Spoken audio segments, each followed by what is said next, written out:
Hello, mapagpalang araw po sa inyong lahat, mga minamahal na mga kadungsor.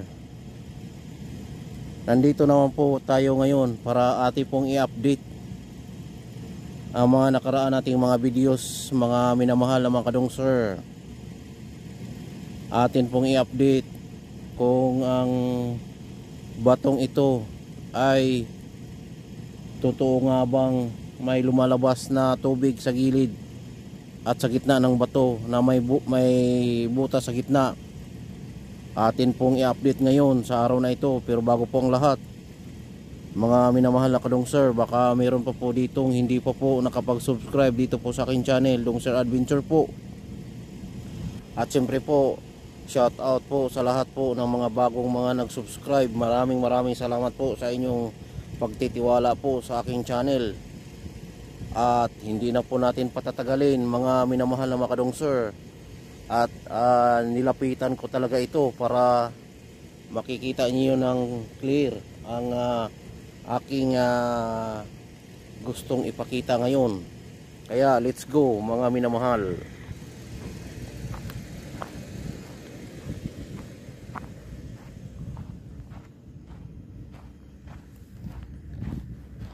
Ayan po, malapit na po tayo dito sa lugar na ito. Ayan, nilapitan ko talaga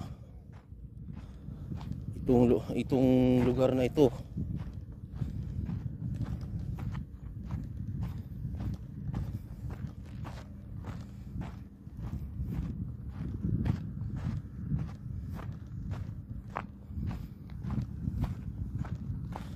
Lalapitan po natin ng malapitan, mga minamahal na mga kadungsor, para makita talaga natin ng malapitan. Kasi first time ko rin po na pumunta sa lugar na ito at ng malapitan. At siyempre po, ingat po tayo dito, dahil dito rin sa lugar na ito mayroon din po ditong mabangis na hayop sa lugar na ito.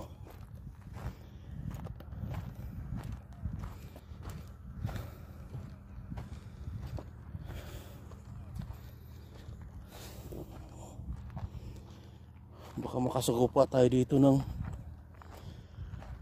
mababangis na hayop sa lugar na ito.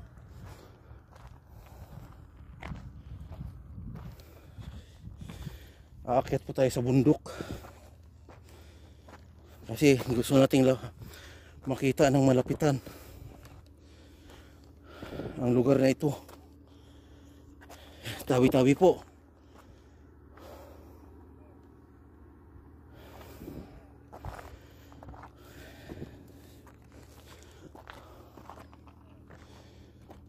Ito po, malapit na po tayo. Sobrang lapit na po. Tabi-tabi po. Ako po ay nag-explore lamang po sa lugar na ito. Gusto ko lang makita at makita din ng aking mga followers ang gusto ko ring makita, kung ano po ang mayroon dito ng malapitan. Ayan po. Hindi na po patatagalin natin. Ayan po. Diyan po lumalabas ang tubig. Nakikita nyo po yan. I-focus po natin, ilapit po natin para yan diyan po lumalabas ang tubig. Pero sa ngayon po wala pa pong lumalabas talaga.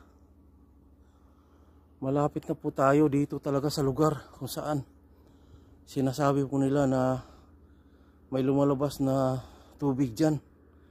Pero hanggang ngayon po ay wala pa rin po tayong nakikitang tubig para atin pong makikita. Yan po.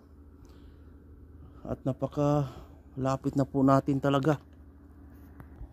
Ayan po, malapit na po tayo talaga sa ating gusto makita na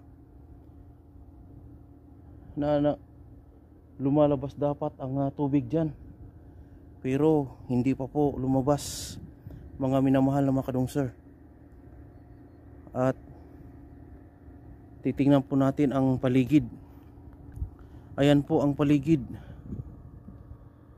Yan po. Nung unang panahon po ay yan sa patag na yan ay puro dagat yan. Yan. At hanggang dyan ang tubig ng dagat. Kaya sobrang lalim. At ito po yung mga tipak ng mga bato. Yan po.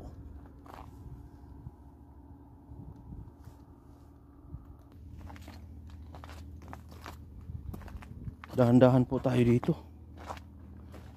Baka mayroon po tayong makikita mga mababangis na nilalang rito sa lugar na ito. Ayan po. Ayan. Bababa na po tayo mga minamahal na kadungsir. Sa lahat po ng mga nakatira po dito na hindi po nakikita ko, huwag niyo pong bakasan ang aking pagbaba at pag-uwi. Ako po'y nag-explore lamang at hindi ko po kayo ginagambala. Ako po'y nandirito, gusto ko lang makita at ang aking mga followers kung ano pong meron dito. Kaya maraming salamat po na wala pong nanggugulo po sa akin at hindi ko naman po kayo ginugulo din.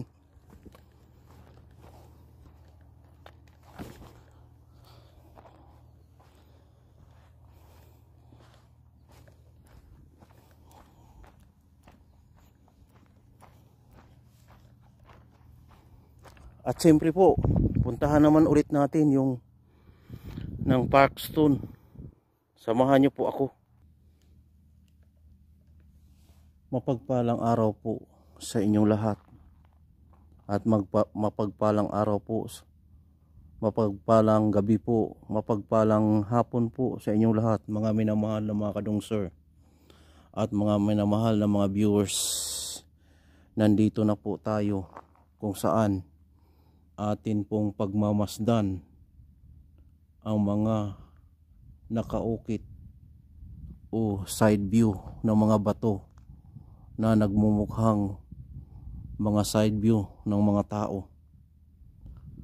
Mukha ng tao pag i-side view po natin sa lugar na ito. Tingnan nyo po, pagmasdan nyo po ang mga kabatuhan. Kaya po akin po tong binalikan dahil sa una ko pong video dito ay may napansin po ako na mga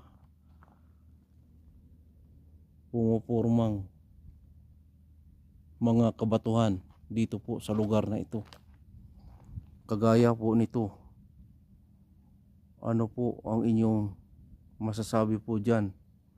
Kung anong itsura po dyan sa bato na ito na nagpupurma po siya na mukha ng tao o mukha ng hayop. Pagmamasdan po natin mga minamahal na mga kadungsir at mga minamahal na mga viewers, atin pong pagmasdan ang mga kabatuhan, mga gilid na mga bato ay nag-uukit o kahit tsura kung mag side view ang tao dito sa kabatuhan na to. Kaya po binalikan ko po ito dahil po sa una pong mga video na aking ginagawa sa kabatuhan na ito ay may napansin po ako. Kaya po aking binalikan ang mga kabatuhan na to dahil mayroon talaga po ako napapansin dito na kamukha o itsura pag naka side view ang tao. Kaya po ako bumalik dito po mga minamahal na mga kadungsir. Atin pong pagmasdan ang mga kanto o dulo ng mga kabatuhan na ito. Kung mayroon po kayong napapansin o kahit itsura ay paki-comment po sa baba. para po masagot ko po ang inyong mga comment kung ano po ang itsurang inyong nakikita. Kaysa diyang matalinghaga ang panahon at ang sinaunang dagat dito na ngayon ay natuyo na, ay ang tubig ay inuukit at binubutas niya ang mga kabatuhan na kagaya po ng ating makikita ngayon. Kaya po ako nandirito para inyo rin pong makikita ang mga hugis o hitsura ng gilid ng mga kabatuhan na ito. Kaya po atin pong pansinin ng mabuti ang kabatuhan na ito.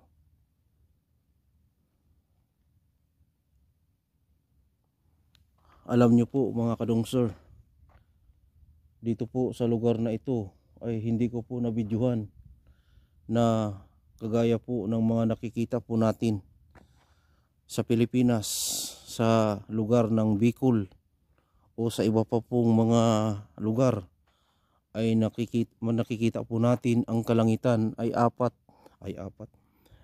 pula po ang mga kaulapan. Kaya po kahapon po mayroon po ako nakikita mga ulap na paikot po talaga sa kalangitan na kulay pula, hindi man po gaanong pulang-pula kagaya po ng sa Pilipinas po, sobrang pula. Atin pong pagmasdan, mga minamahal na kadungsor at mga minamahal na mga viewers, ang mga hitsura ng mga kabatuhan dito na mayroong kahawig sa mukha ng tao pag nagsa side view. Ayan po, pansinin nyo po mabuti. At ito naman po, ang batong ito, nakikita nyo po na para po siyang isang, nagpupurma po siyang isang sumabog na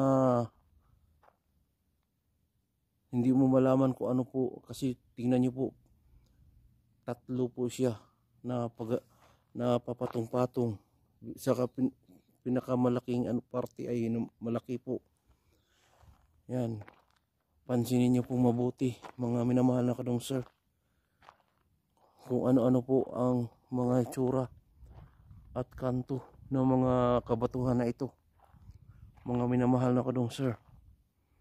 Kaya po ako bumalik dito dahil gusto ko ring inyong makikita ang mga nagpupurmahang mga kabatuhan na nagpupurma po talaga siya ng hitsura ng tao pag nag side view.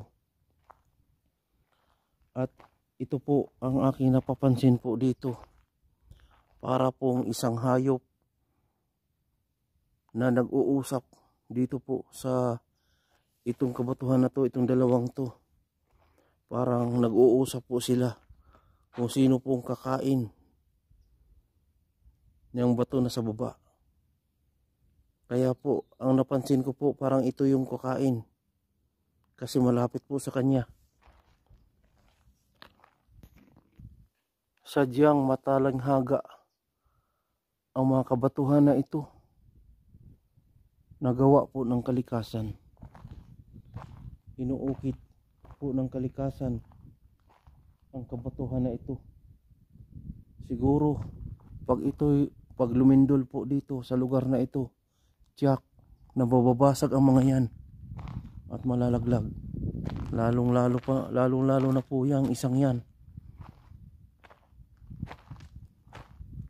Kasi ang mga bato dito ay napakalambot lang po yan. Mga bato na yan.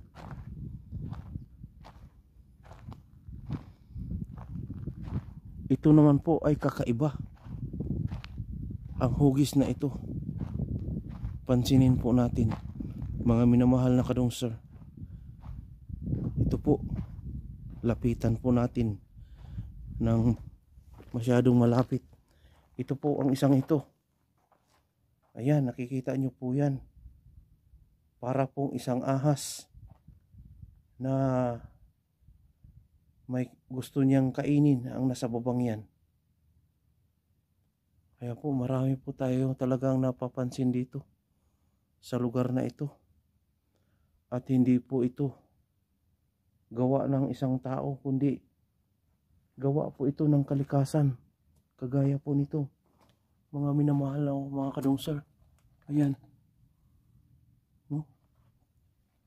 Ayan na isang yan, ang butas na yan. At isang yan.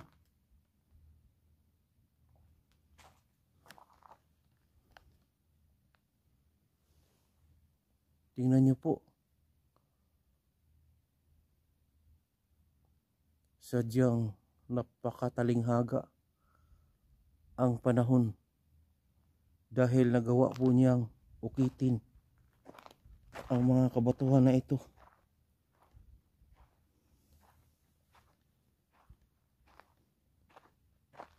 Kagaya po ng ating Panginoong Diyos Ama na inuukit niya o ginagawa niya ang mundong ito para mamuhay ang mga tao.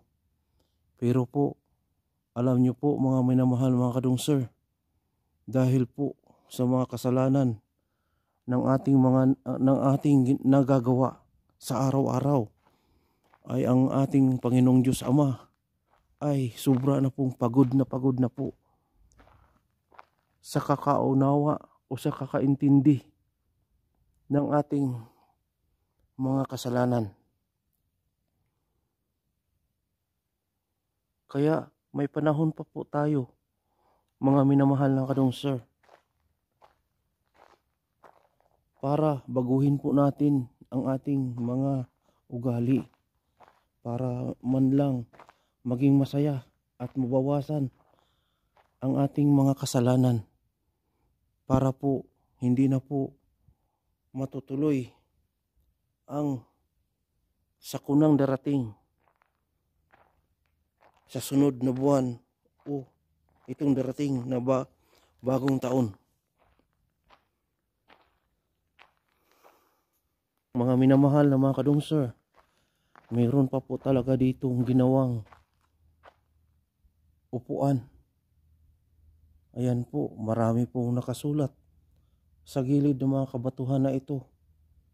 Sa tad-tad po ng mga sulat. Ayan po, karaming mga sulat.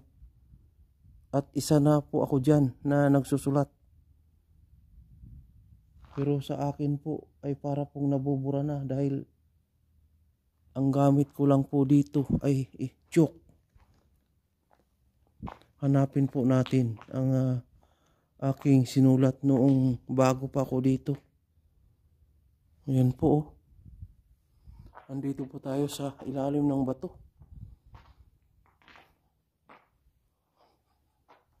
Tingnan niyo po. Ito po ang aking isinulat. Ayan po. Dungsar.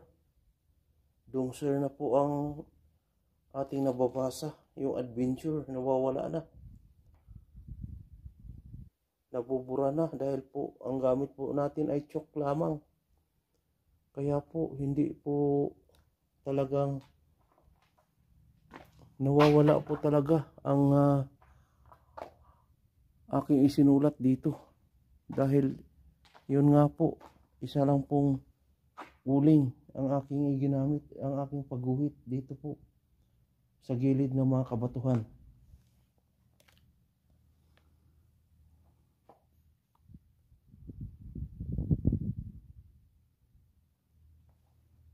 Mga minamahal na mga kadungsar, kung inyo pong nagustuhan ang video ito, naway paki-like po.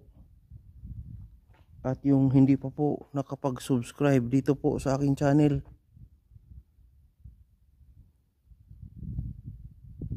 sana po'y mag-subscribe po kayo sa aking channel, Dungsar Adventure po. tayo po'y uuwi na.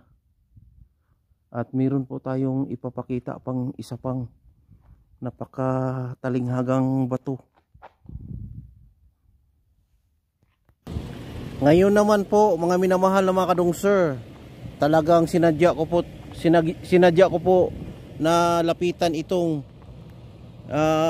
isang tinatawag na New Testament na bato na inuukit ng tadhana.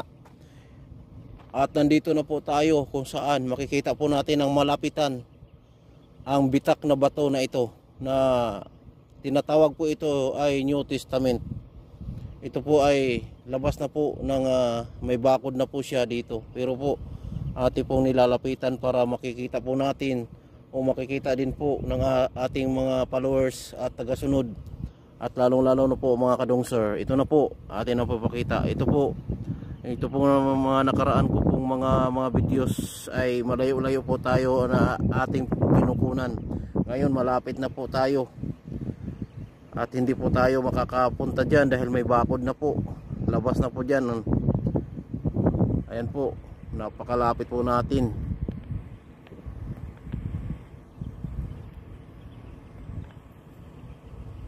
Ayan po, sobrang lapit po natin mga kadungser. Ayan po. Pag inyo pong nagustuhan na ang views na ito, ay paki-like naman po. Sadya po matalanghaga ang panahon. Yan po ay hindi sadya na inuukit o binibitak. Yan po ay gawa po ng kalikasan. Tingnan niyo pong batong yan, paano po na nabalanse po siya ang isang yan at hindi po nalalaglag. Maraming salamat po sa inyong panonood. Sana po inyong suportahan at i-like. At yung hindi pa po nakapag-subscribe, paki-subscribe po. At ito naman po mga minamahal na mga kadungser, pansinin po natin ang isang ito na kakaiba din po ang hugis ng batong ito. Pansinin po natin. Ito parang bakas ito ng isang ahas. Itong ano na to, bakas ito ng ahas. Yan. Yan ano niya. Doon siya pumunta sa butas na yun. Tingnan niyo po. Ayan, napakaganda po ng batong ito. Yan mo. Yan. May mga compartment sa baba. Yung mga ilalim ng bato na yan. Sadya pong napakatalinghaga ang panahon. At ito po, yan. Ayan po, pansinin po natin ito.